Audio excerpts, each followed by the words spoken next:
In our human experience, we have learned to have judgments. It is a part of the egoic structure of the mind that has formed opinions about others or about experiences which may or may not be true. Judgment is not an innate function of God or comes from our true nature, but in the human experience it does often play out subconsciously due to our conditioning until we can become conscious of it in the moment.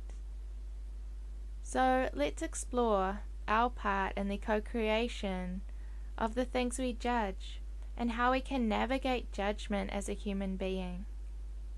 Let's discover how we can gain mastery over judgment and instead have more love and acceptance for whatever arises in our personal reality and on a wider scale within humanity.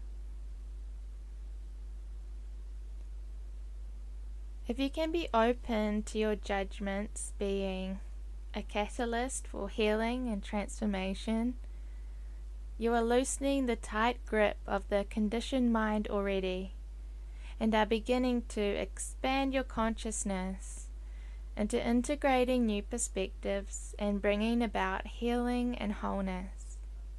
You are beginning to connect the dots, recognizing the interconnectedness of people and life.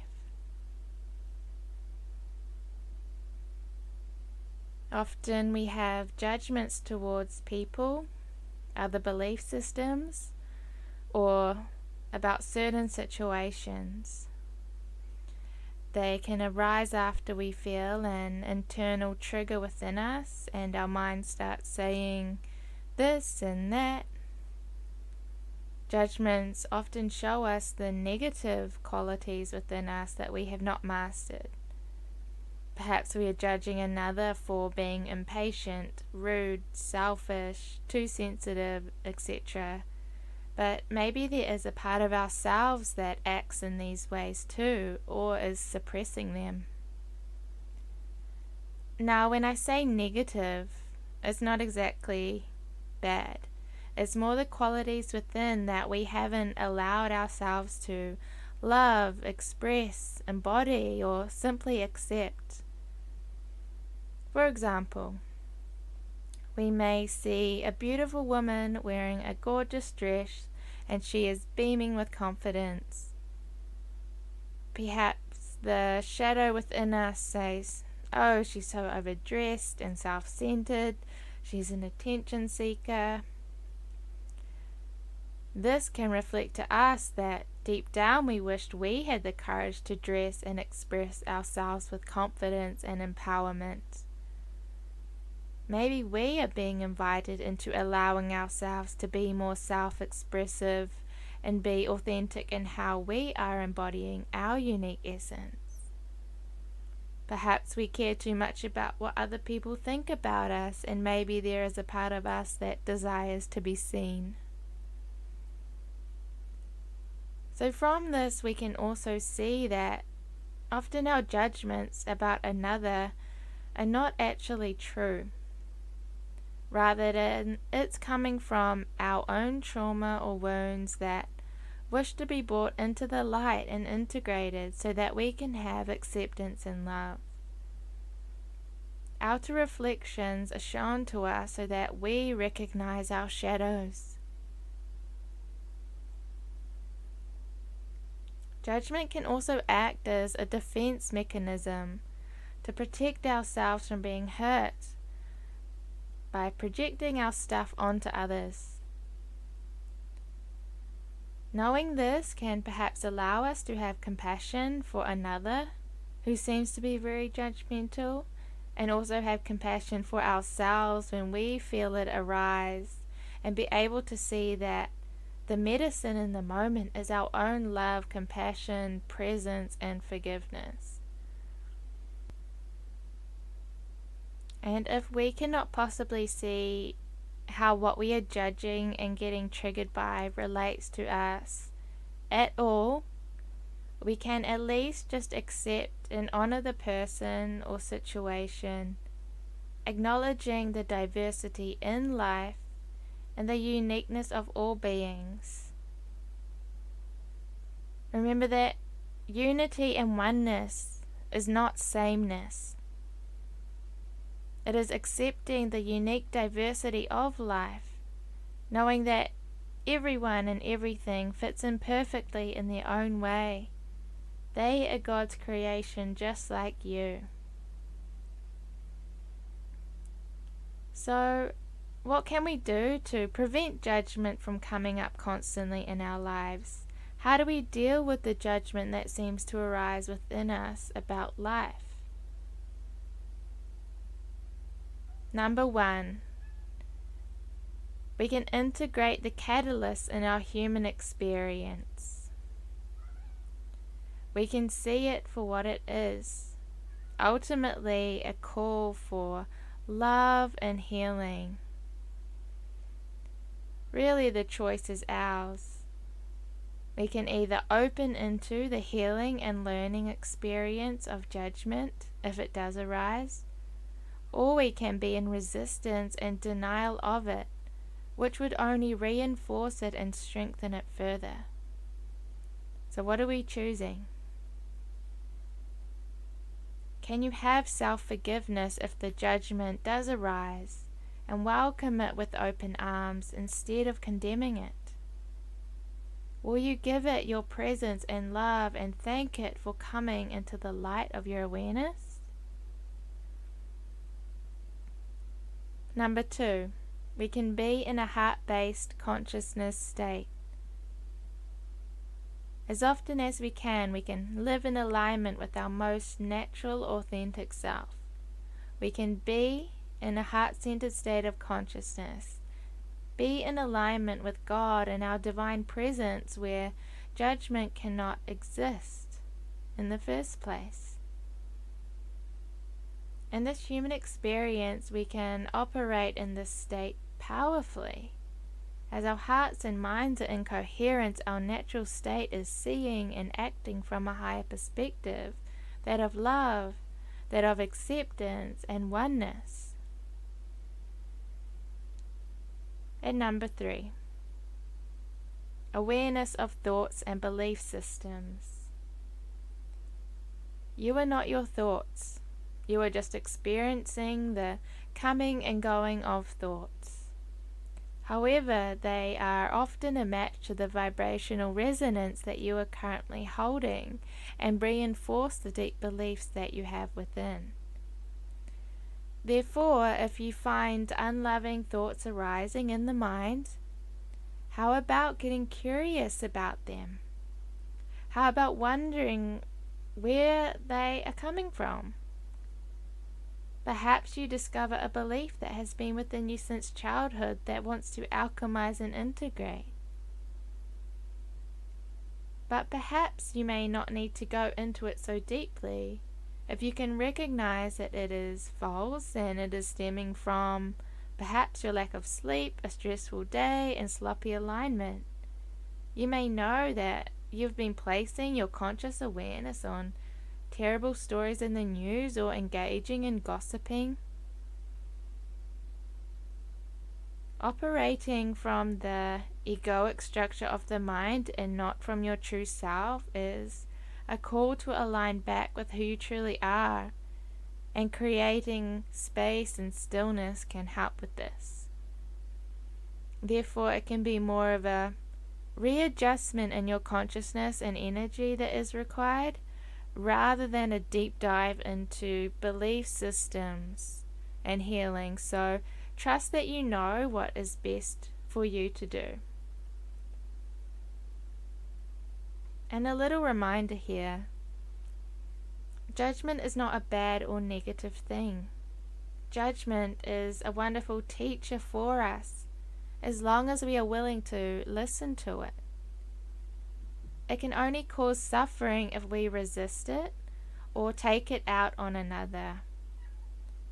If we hurt another with our words or actions that stem from the judgment we hold within and project it outwards, this will only cause unnecessary suffering and imbalances that will require resolution later on. So really, we may as well surrender to love. So if you are feeling judgmental, I have a few questions for contemplation or self-inquiry that you can use. So when you're ready, you can grab a pen and journal and see what comes up for you from these questions when you are having judgmental moments. The first one is, what are they reflecting back to me about what I need to integrate within myself? What are they reflecting back to me about what I need to integrate within myself?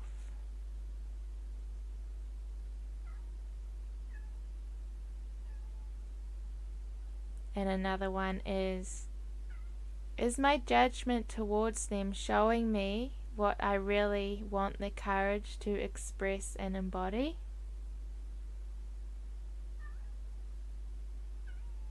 Is my judgment towards them showing me what I really want the courage to express and embody?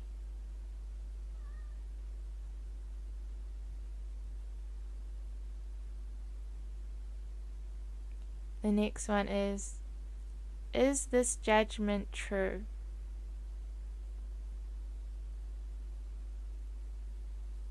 Is this judgment true?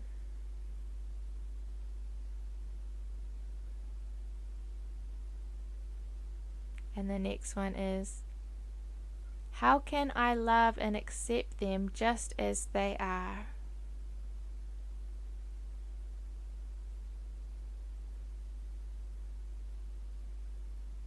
How can I love and accept them just as they are?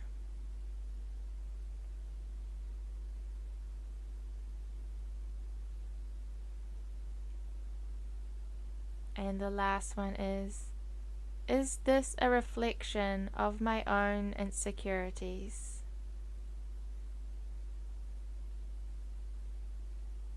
Is this a reflection of my own insecurities?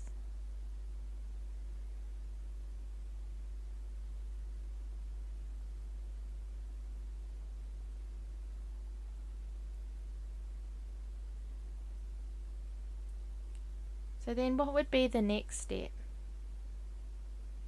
It's really you operating, you living from a higher consciousness.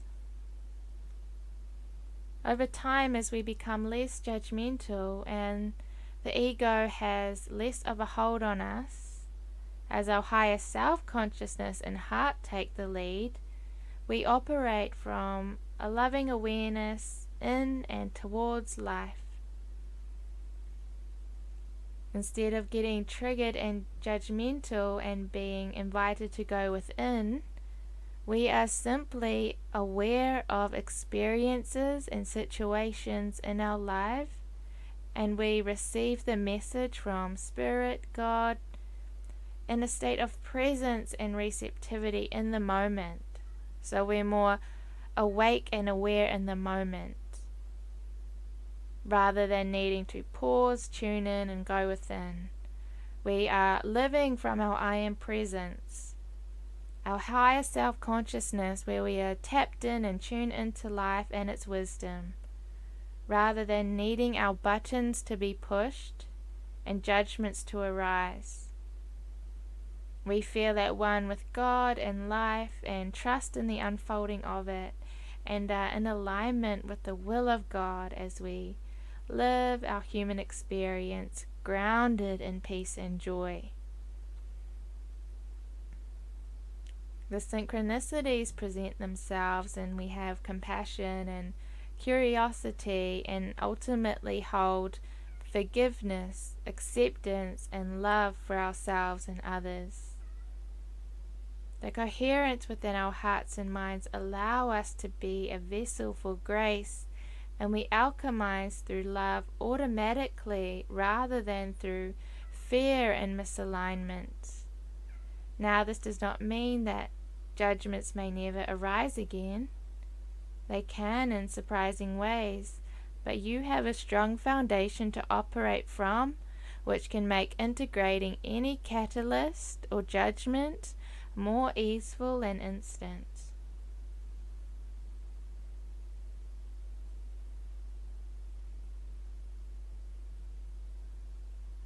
Understanding judgments as a divine orchestration or divine synchronicity in co-creation can be helpful, as judgments often occur between two people or more. All involved can receive some teaching and growth that is unique to them. You can all play your part beautifully for the highest good of all involved. So really there are no accidents, but rather we are a co-creator of an experience.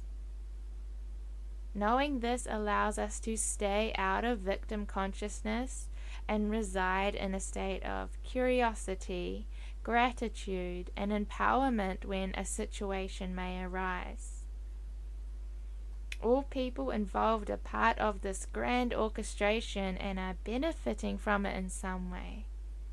We do not need to know how or why, but simply accept what is and use our conscious choice to be open and receive the fullness of the lesson and teaching that is here for ourselves. We can then move on with a more open heart and mind, regardless how others may react or respond. So, to end this talk, when we become aware of what we judge and get triggered by, therein lies a powerful catalyst for healing and transformation.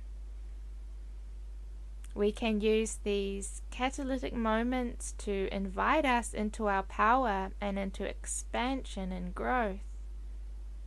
However, not all will. Some may choose to harden up, become more resistant and closed off, and become even more judgmental. And that is okay. It just shows their level of safety and self-awareness, and there will be more opportunities to open up to a higher state of consciousness and for integration.